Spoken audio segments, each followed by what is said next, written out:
मानव जीवन बड़े ही महत्व की वस्तु है।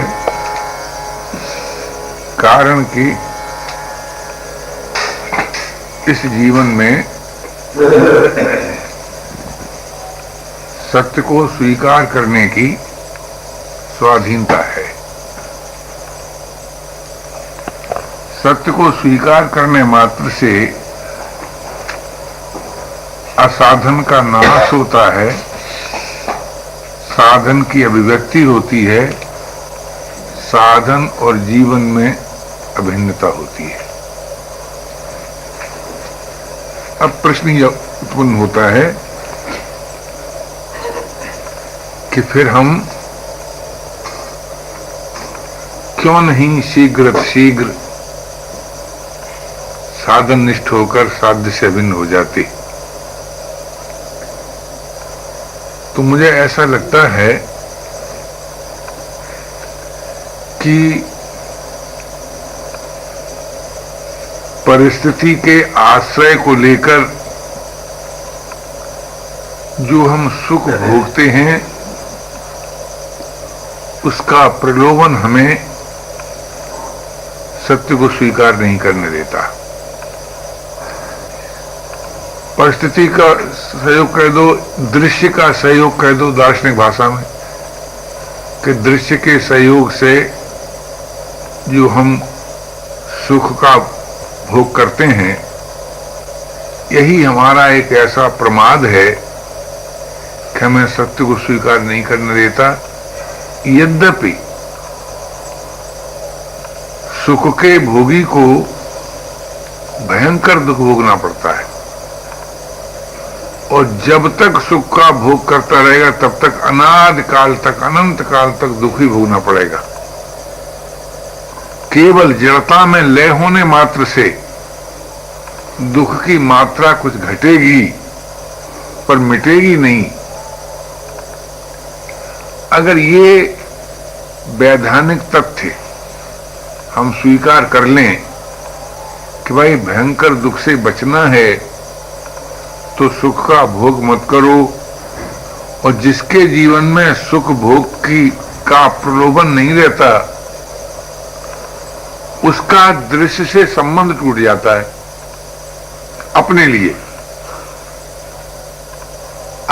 लिए उसका दृश्य से संबंध टूट जाता है। ये बात आपकी समझ में आई है नहीं, मालूम नहीं, ये भाषा समझ में आई आपके? जी क्या आई? दृश्य से संबंध टूट जाता है तो इसका मतलब क्या रहा कि फिर उसकी दृष्टि अपने उद्गम में विलीन हो जाती है,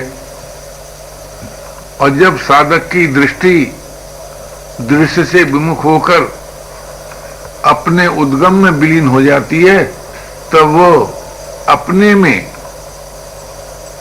संतुष्ट होकर एक अविनाशी जीवन से अभिन्न होता है। अगर ये बात आपको अपनी बात मालूम हो, ठीक बात मालूम हो, पसंद आती हो, तो हमें ये प्रयास करना चाहिए कि हमारी दृष्टि बिना दृश्य के, बिना स्थिर हो जाए, हमारा चित्त बिना आधार के शांत हो जाए। अगर ये दो बातें आपको पसंद आ जाए तो आप राजयोग की प्राप्ति कर सकते हैं। राजयोग में यही दो बातें प्रधान हैं। दृष्टि बिना दृश्य के स्थिर हो जाए, चित्त बिना आधार के शांत हो जाए। तब क्या होता है कि प्राण बिना निरोध के सम हो जाता है, अर्थात योग प्राप्त हो जाता है। इसको राजयोग कहते हैं। राजयोग में प्राण पर दबाव नहीं डाला जाता, शरीर पर दबाव नहीं डाला जाता, मन का सुधार किया जाता है, अपनी रुचि को बदला जाता है। मन का सुधार का मतलब क्या? मन कोई बिगड़ता थोड़ी है, मन रुचि के अधीन रहता है। अगर हम अपनी रुचि बदल दें तो मन बदल जाता है। वो रुचि हमारी क्या है? कि दृश्य के आश्रय से प्रतीत होने वाला सुख हमसे छोड़ा नहीं जाता अथवा हमको नापसंद नहीं आता। अगर दृश्य के आश्रय से उत्पन्न होने वाला सुख हमें नापसंद आ जाए तो हम बड़ी सुगमता पूर्वक योगवित हो जाए, और योगवित होने से आत्मवित होने की सामर्थ्य आ जाए, और आत्मवित होने से ब्रह्मवित हो जाए। ये तीनों में इतना घनिष्ठ संबंध है कि योगवित आत्मवित हो ही जाएगा, पर एक सावधानी कर रखनी पड़ेगी, और वो ये कि योग का जो बाह्य रूप है, बाह्य फल, एक भिन्न भिन्न प्रकार की शक्तियों का प्रादुर्भाव होना, अगर उन शक्तियों का भोग नहीं करेगा तो आत्मवित हो जाएगा। योग तो वास्तव में भौतिक विज्ञान है।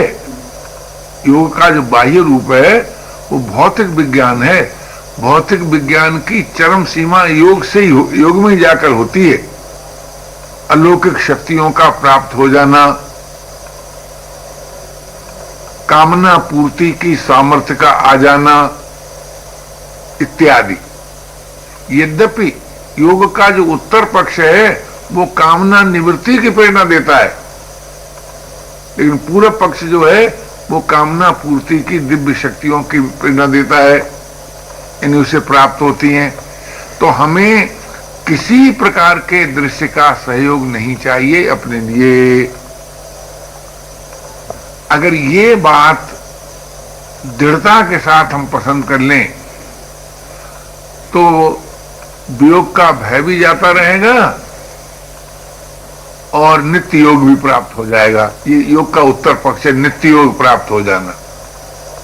योग की से मिली हुई शक्तियों का भोग करना, ये योग का पूरा पक्ष है, उत्तर पक्ष नहीं है। ये पहली चीज है, आखिरी चीज नहीं है। इसलिए योग अनेक प्रकार से बताया गया है। देखिए, जब तक योग का आश्रय मनुष्य नहीं लेता तब तक भौतिक उन्नति भी नहीं होती। निवेदन कर रहा हूं कि भोगी को भी योग चाहिए और विवेकी को भी योग चाहिए और प्रेमी को भी योग चाहिए। बिना योग के उच्च कोटि का भोग भी सिद्ध नहीं होता और बिना योग के विवेक में भी दृढ़ता नहीं आती और बिना योग के प्रेम भी स्थायी नहीं होता। ऐसा विधान मालूम होता है मुझको। तो मैं आपसे ये नम्र निवेदन कर रहा था कि भाई भोग के लिए योग का उपयोग मत करो।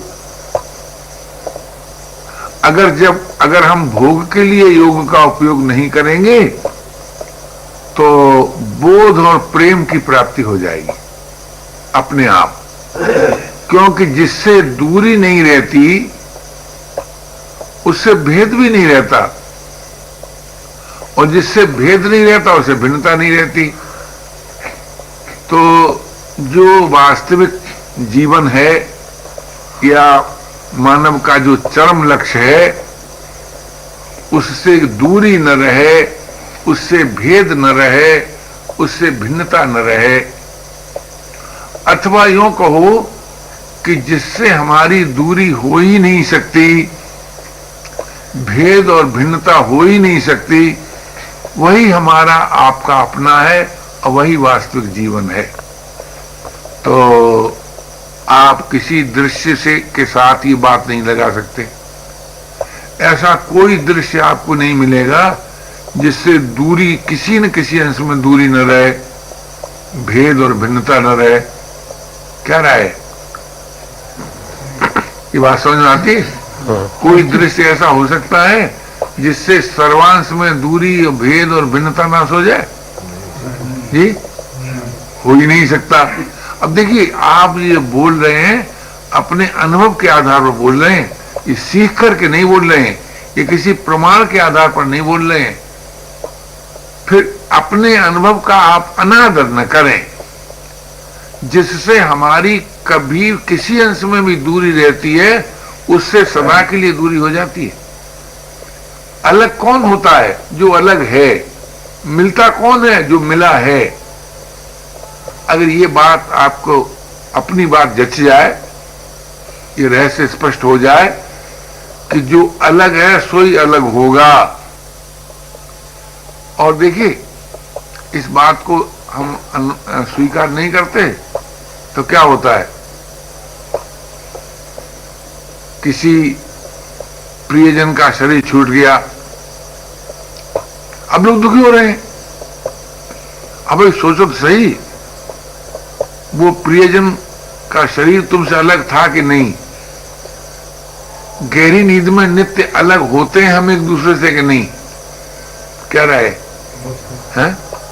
अलग होते हैं। तो जो अलग है वही तो अलग होगा, जो अलग नहीं है वही तो मिलेगा। तो दृश्य से अतीत जो स्वतः सिद्ध तत्व है, वो कभी किसी से अलग नहीं है।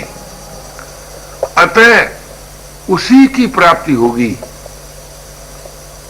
और समस्त दृश्य चूंकि भिन्न है इसलिए अलग होगा, अभिन्न नहीं है इसलिए अलग। देखिए, भिन्नता भी कई प्रकार की होती है। आप विचार करके देखो, कारण की एकता में भी कार्य में भिन्नता हो जाती है। जैसे प्रकाश के बिना रूप नहीं बनता और प्रकाश के बिना आंख नहीं देखती। लेकिन आंख का देखना और रूप, इन दोनों में भिन्नता मालूम होती है कि नहीं जी? लेकिन कारण की भिन्नता है क्या जी? जैसे आकाश के बिना शब्द नहीं बनता और आकाश के बिना आपका कान सुन भी नहीं सकता, ये नियम है। तो मैं ये निवेदन करता था कि संसार में जो एक तो भिन्नता इस प्रकार की है कि कारण की तो एकता है, कार्य में भिन्नता है। क्योंकि आकाश ही कारण है शब्द का और स्रोत का, है? जल ही कारण है रस का और रसना का। इस प्रकार आप देखेंगे कि सृष्टि में जो भिन्नता है वो कारण की एकता को लेकर के, कारण की एकता होने पर भी भिन्नता है। और हमारे जीवन में जो भिन्नता है, मालूम जो होती है कि हमारा जीवन कब मिलेगा, हमसे अलग है, वो विस्मृति की भिन्नता है, वो भूल जनित भिन्नता है। भूल जनित जो भिन्नता है वो भूल रहित होने पर सदा के लिए मिट जाती है। विस्मृति से जो भिन्नता है, जो दूरी है, वो स्मृति से मिट जाती है। तो हमें जो चाहिए, हमारा जो अपना है, उसके हमारे बीच विस्मृति की भिन्नता है, भूल जनित भिन्नता है, स्वरूप से भिन्नता नहीं है। हमें जो चाहिए वो हम ही में है, हम उसी में हैं। स्वरूप से हम एक दूसरे से अलग नहीं हैं। चाहे आप एक का नाम जीव और एक का नाम ब्रह्म रख लीजिए, हमें इसमें कोई आपत्ति नहीं है। इनमें स्वरूप से भिन्नता नहीं है, विस्मृति की भिन्नता है, भूल जनित भिन्नता है। जब हम दृश्य से विमुख हो जाते हैं तो वो जो भूल जनित भिन्नता है वो नाश हो जाती है। वो जो विस्मृति जन्य भिन्नता है वो नाश हो जाती है।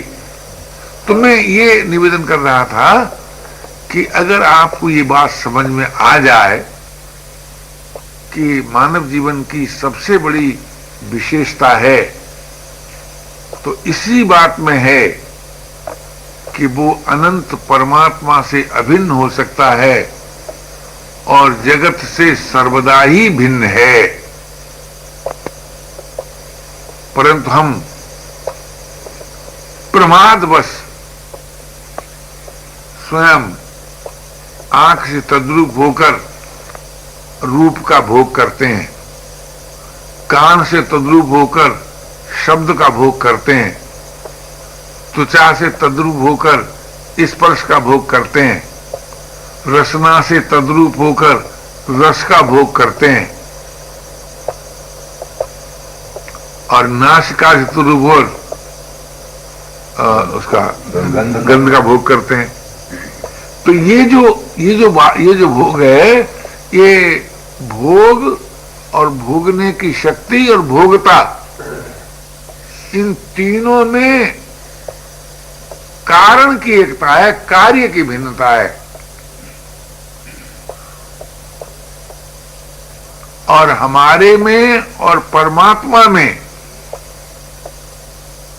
केवल प्रमाद कहें, विस्मृति कहें, विमुखता कहें, इसकी भिन्नता है।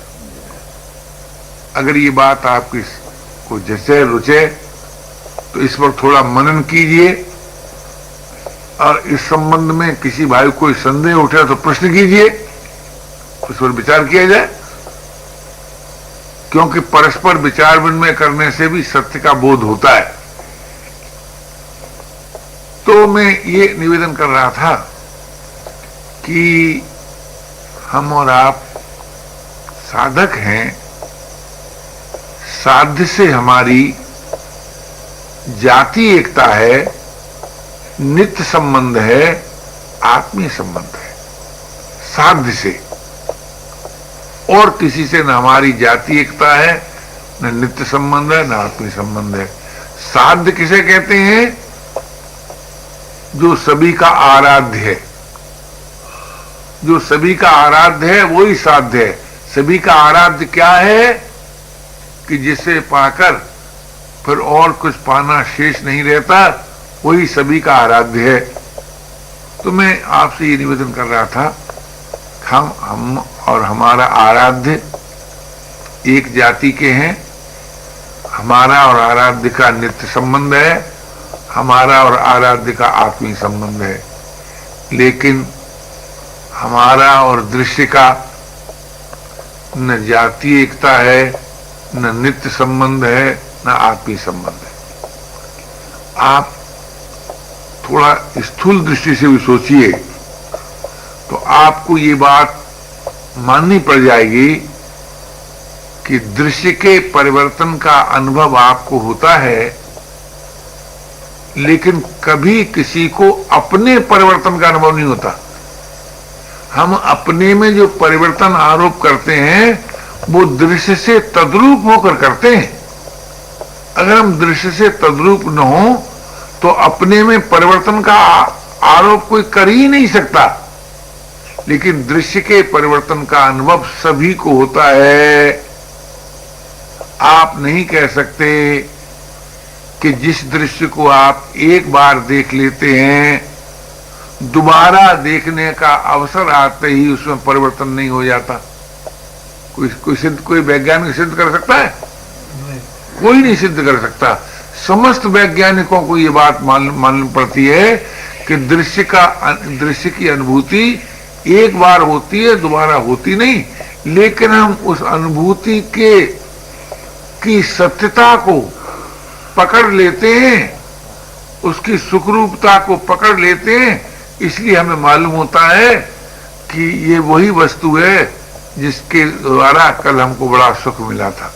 हालांकि उस वस्तु में परिवर्तन का प्रवाह चल रहा है, भोगने की शक्ति का भी ह्रास हो रहा है, भोग की वस्तु में भी सतत विनाश हो रहा है। तो भोगने की शक्ति का ह्रास और भोग की वस्तु का विनाश, तो इससे क्या सिद्ध हुआ कि न तो भोग्य वस्तु की स्थिति है, न भोगने की शक्ति की में नित्यता है। तो जब भोगने की शक्ति को में ही नित्यता नहीं है, भोग्य वस्तु में ही नित्यता नहीं है, तो भोग के आधार पर हमें कैसे वो जीवन मिल सकता है कि जिसमें अभाव, अशांति, पराधीनता, निरस्ता नहीं है? तो मानना पड़ेगा नहीं मिल सकता। भोग के आश्रय को लेकर के अविनाशी जीवन, स्वाधीन जीवन, रसरूप जीवन, चिन्मय जीवन मिल नहीं सकता। अतः हमें योग की तीव्र आवश्यकता अनुभव करनी चाहिए और इस बात में दृढ़ आस्था करनी चाहिए कि हमें योग की प्राप्ति हो सकती है। क्यों? योग कहते ही उसको है जो नित्य प्राप्त हो, उसी को योग कहते हैं। आप कहेंगे कि नित्य प्राप्त है तो फिर हम क्यों आवश्यकता अनुभव करें, हम तो प्राप्त है ही है। लेकिन आपने भोग से जो तादात्म्य जोड़ लिया है, भोग से तादात्म्य जोड़ दिया है, भोग से ममता जुड़ ली है, भोग से कामना कर ली है, इस कारण आपके सामने प्रश्न है कि योग की आवश्यकता अनुभव करें।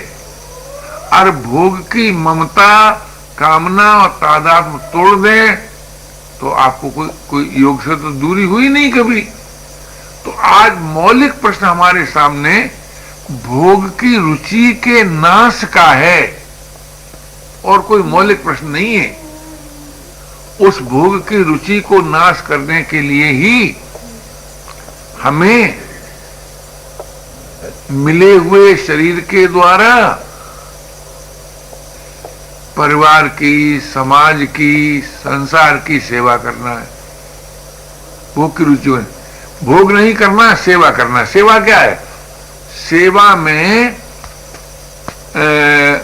दूसरों का हित निहित होता है, भोग में अपना सुख निहित होता है। तो हम अपने सुख के लिए मिली हुई वस्तु रूपी शरीर का, योग्यता का, सामर्थ्य का उपयोग न करें, अपितु परहित के में मिले हुए शरीर का, योग्यता का, सामर्थ्य का उपयोग करें। ये मिले हुए दृश्य का, प्रतीत होने वाले दृश्य के का परस्पर एक सहयोग है, निर्वाह। शरीर और संसार का परस्पर निर्वाह सिद्ध हो जाएगा अगर इस नीति को आप मानेंगे। और अगर सेवा के फल में भी आपको अपना ही सुख चाहिए